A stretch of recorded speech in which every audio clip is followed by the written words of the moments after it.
Bueno, continuamos ahora sí con esta segunda parte de que corresponde a la función de relación y a la función de reproducción en las plantas.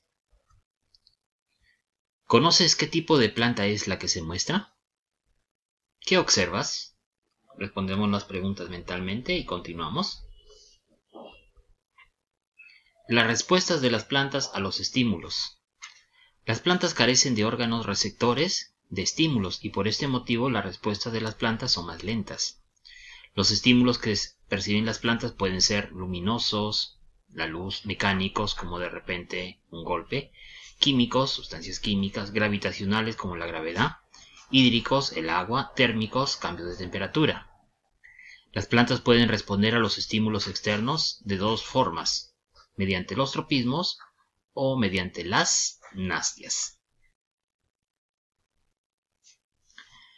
Veamos en el caso de los tropismos. Los tropismos son respuestas permanentes que hace una planta frente a un estímulo, en las que se producen cambios en la dirección del crecimiento de la planta. Si es en dirección hacia ese estímulo, estamos hablando de un tropismo positivo, y si es en contra de ese estímulo, podemos decir que es un tropismo negativo. ¿Ya? ¿Cuáles son los principales tropismos? Si el estímulo es la luz, se denomina fototropismo.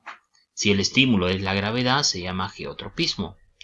Si el estímulo es el contacto, entonces se denomina un tigmotropismo. Y si el estímulo es el agua, entonces se llama hidrotropismo.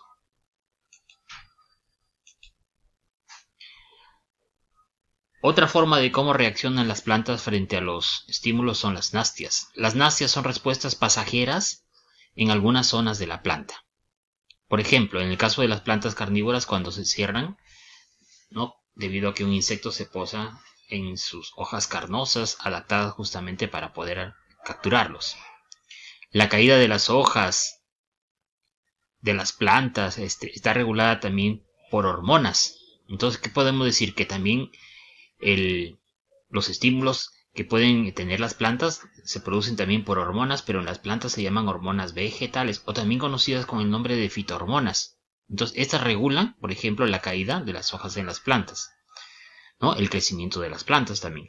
Las hormonas vegetales son sustancias químicas que regulan y coordinan las funciones vitales en las plantas.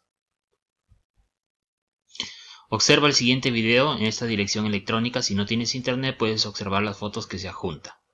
Y responde a las siguientes preguntas. ¿Qué harías para sembrar una planta de geranio en tu jardín o maceta? ¿Qué tipos de reproducción tiene una planta? ¿Cuál es el órgano de reproducción sexual en las plantas?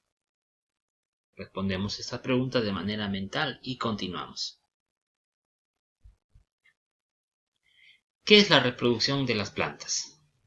Todos los seres vivos poseen algún tipo de reproducción, es decir, un mecanismo para continuar la especie y garantizar su preservación de su contenido genético en que se encuentra su riqueza biológica.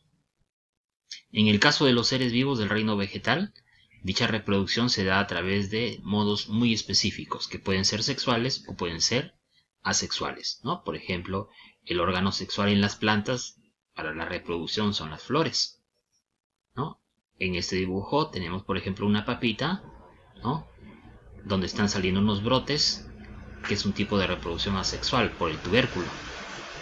La inmensidad de diversas especies en muchos casos permite tanto la reproducción sexual como la asexual, ¿no? De ahí que las plantas combinen estas dos reproducciones y eso se denomina alternancia de generaciones.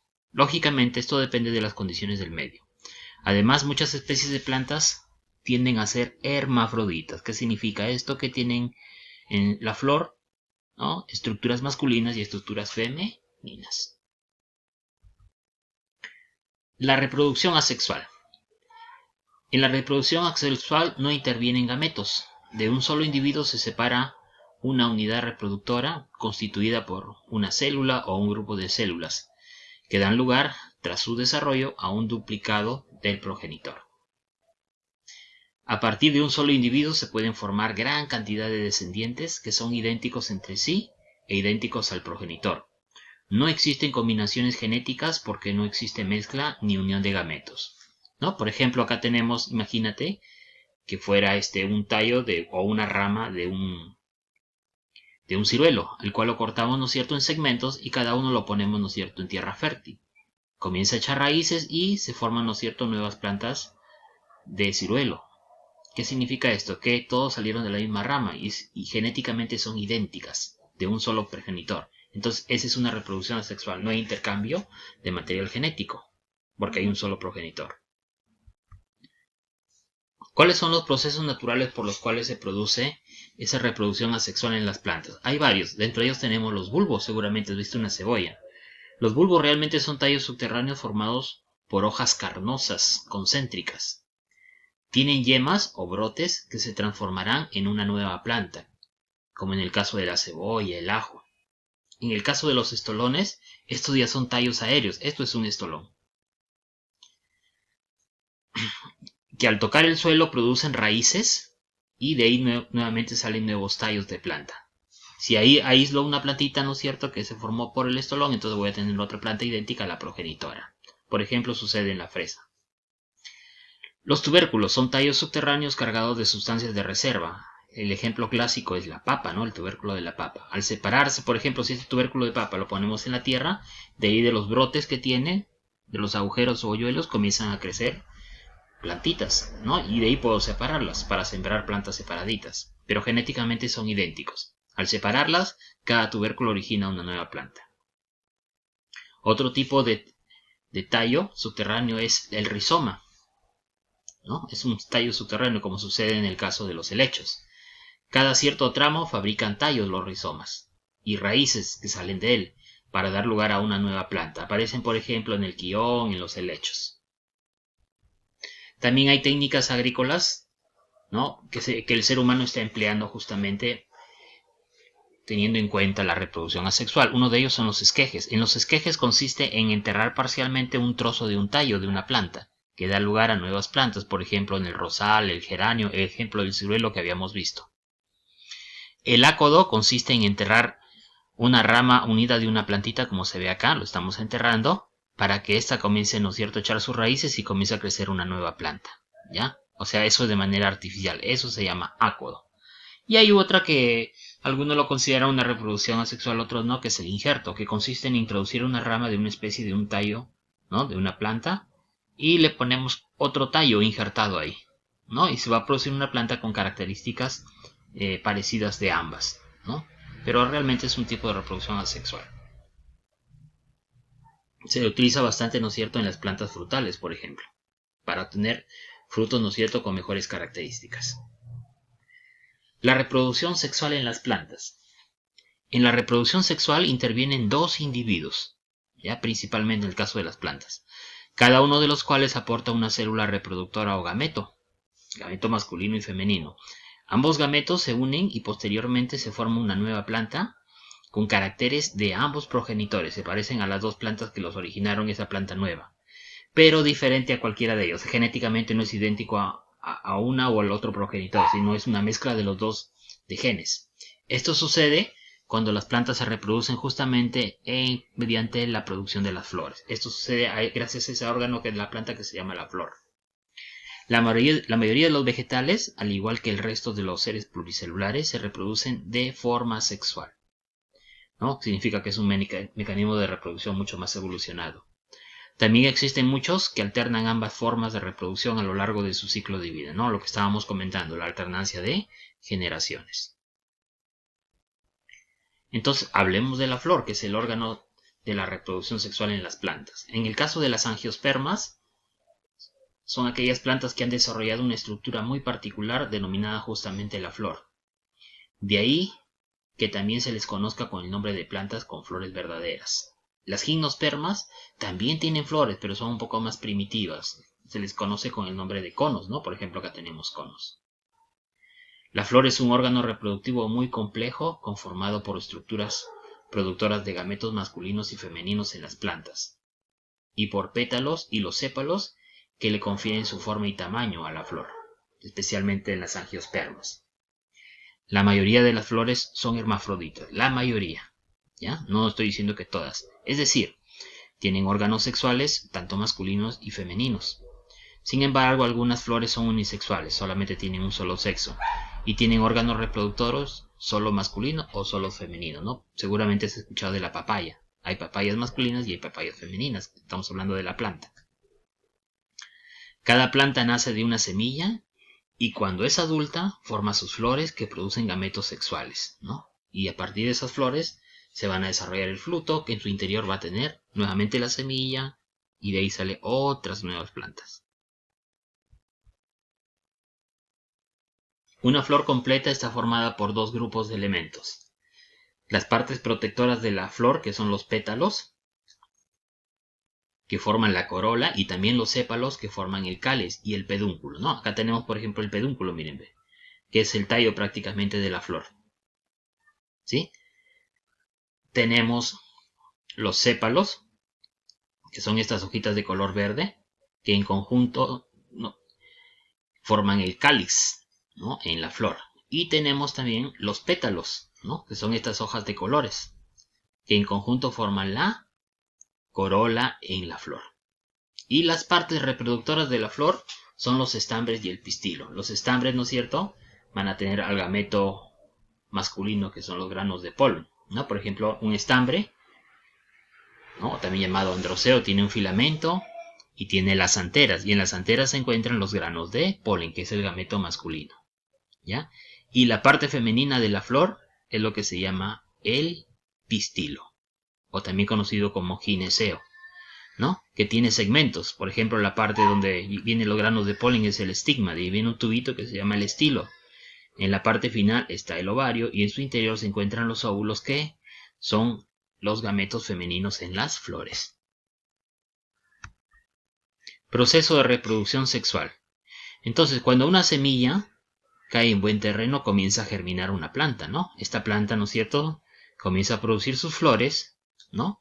Vienen los insectos y ayudan a la polinización, llevan los granos de polen hacia los pistilos para que lleguen al óvulo, y de ahí, ¿no es cierto?, hay una fecundación, ¿no? Al fecundarse, ¿no es cierto?, esos óvulos, gracias a los granos de polen, entonces el ovario de la flor comienza a transformarse en el fruto. Y esos óvulos fecundados van a dar origen a las semillas, ¿no? Y ahí tenemos, ¿no es cierto?, un fruto con sus semillas, y otra vez se vuelve a repetir el ciclo. ¿Cuáles son esos pasos, no es cierto?, que tienen que ver con la reproducción sexual en las plantas? Bueno, el primer paso es la polinización. Es el transporte del grano de polen desde la antera de una flor hasta el estigma de la misma flor o de otra flor, generalmente de otras flores. Este transporte puede realizarse por el viento o puede realizarse también porque intervienen animales, ¿no? Por ejemplo, picaflores, abejas, mariposas, ¿no? Incluso hasta murciélagos frutales. El transporte entonces puede realizarse por el viento o por animales. El transporte por el viento exige que una planta produzca numerosos granos de polen en gran cantidad, con el fin de asegurar que alguno de ellos llegue a otra flor. Esto es típico de aquellas flores que son poco vistosas, como en el caso de las gimnospermas, como pinos o abetos. En el caso del transporte por animales, como los insectos, pájaros o murciélagos, la llegada del grano de polen a la otra flor es mucho más segura, porque se pegan, ¿no es cierto?, a las patas o al pecho de esos animalitos. Y cuando el animalito va a la otra flor, ahí, ¿no es cierto?, ocurre la polinización. Por ello, las plantas necesitan producir menor cantidad de polen, ¿ya? Es típico de las flores con pétalos vistosos, de colores, ¿no?, y olores agradables para esos seres vivos, como las rosas o las orquídeas. Por eso esas flores son más bonitas, más vistosas, más llamativas para esos tipos de animales. Y gracias a ellos, ¿no es cierto?, ocurre la polinización. Bueno, el siguiente paso ahora sí es la fecundación. Los granos de polen que llegaron al estilo, ¿no es cierto?, comienzan a alargarse, ¿no? Cuando el grano del polen llega, ¿no es cierto?, al estigma, desarrolla un tubo polínico, que es el que ven acá en este dibujo, que llega, ¿no es cierto?, hasta el óvulo, miren, hasta el ovario, para fecundar el óvulo, ¿ya? En el interior del ovario se produce entonces la fecundación, que es la unión del gameto masculino, los granos de polen, y el gameto femenino, que son los óvulos. Luego viene la formación de la semilla y el fruto. El óvulo fecundado se convierte en la semilla, que contiene las siguientes partes. Entonces, en la semilla podemos encontrar una cascarita que se llama la testa, ¿no? Que protege la semilla. Podemos encontrar semillas que tienen un solo cotiledón, ¿no? O pueden tener semillas con dos cotiledones. Por ejemplo, en el maíz tienen un cotiledón, de ahí que se llama monocotiledonia. En el caso del frijol tienen dos cotiledones, de ahí que se llaman dicotiledonias. En estos cotiledones prácticamente se almacenan sustancias de reserva, ¿no? Que la semilla va a utilizar en sus primeras etapas de germinación. Y la parte más importante de la semilla es el embrión, que tiene dos componentes: la gémula, que da origen al tallo, y la radícula, que da origen a la raíz.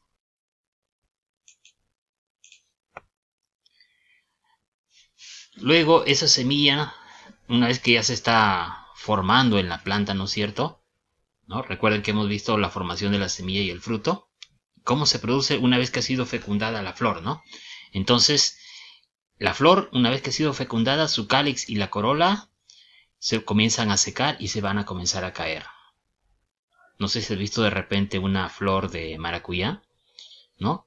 Después se le va cayendo, ¿no es cierto?, su cáliz y corola, y el ovario comienza a crecer y da origen al fruto, cuya función del fruto es proteger a la semilla y que ésta se comience a dispersar. Según esas cubiertas o paredes, vamos a tener dos tipos de frutos: los frutos carnosos y los frutos secos. ¿Qué son los frutos carnosos? Aquellos que tienen gran cantidad de sustancias nutritivas y agua, ¿no? Que van a proteger justamente a la semilla, ¿no? El tomate, la uva, la manzana. Y los secos, aquellas cuyas paredes son endurecidas debido a la pérdida de agua, como en el caso del maní, las almendras, ¿no? En el caso, por ejemplo, de las arvejas. Ya, entonces ahí tenemos frutos carnosos y frutos secos.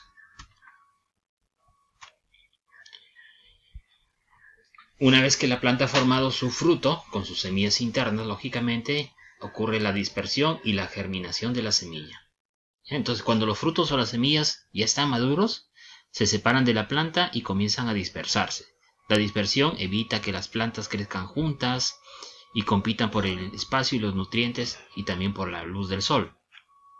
La dispersión se realiza por el viento, los animales o el agua, ¿no? Acá tenemos una ardilla. Las ardillas, ¿no es cierto?, les gusta, por ejemplo, los frutos secos, y los entierran o los esconden, por ejemplo, en diferentes lugares, y a veces se olvida dónde lo enterraron y de ahí sale una planta. O de repente habré visto algunas semillas que tienen espinas, algunas plantitas que tienen sus frutos con espinas, y ahí están sus semillas en la parte interna, cuando has ido caminando de repente por el campo y se te han pegado al pantalón. Entonces es una manera de dispersar también, ¿no es cierto?, el fruto con su semilla, o el agua, o otros mecanismos que pueden tener las semillas para poder ser dispersadas.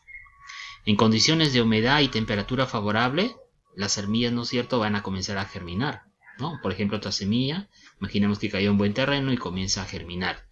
Durante la germinación, la semilla se va hinchando, se va rompiendo, y el embrión comienza a crecer y desarrollar una nueva planta. Actividad: reproducción en las plantas. Escoge una flor y tómale una foto e indica sus partes. Acá tienes una foto para que te puedas guiar. Segundo, escoge una fruta, tómale una foto e indica también sus partes de la fruta. Actividad: elabora un mapa mental que contenga información acerca de la nutrición de las plantas, de la respuesta de las plantas frente a los estímulos ambientales, de la reproducción de las plantas. Puedes realizarlo mediante una aplicación tecnológica que consideres pertinente, o si prefieres también puedes hacerlo a mano. Ticket de salida. ¿Qué es lo más importante que aprendiste en la clase de hoy? ¿Entendiste la clase de hoy como lo sabes? ¿Qué preguntas tienes sobre la clase de hoy? Muchas gracias, hasta una nueva oportunidad.